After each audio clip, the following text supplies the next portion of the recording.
Usually obesity doesn't give you a problem with space for the kidney, but it does make the operation quite challenging.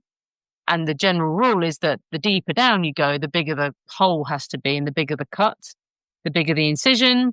You're at higher risk of things like infection because there's more disruption to a larger area of skin.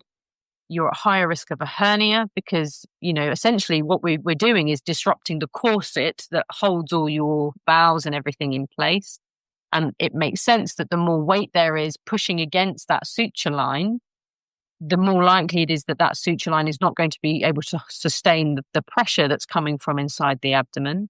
The other thing to say is that the operation is likely to take longer because it's more challenging, it's more difficult. You need to do more work in order to get down to where you need to be.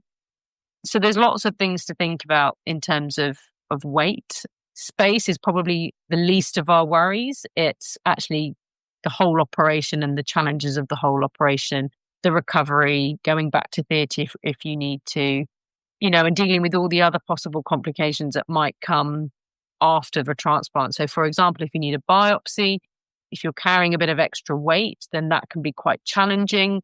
It might not be possible to do that outside of the operating theatre,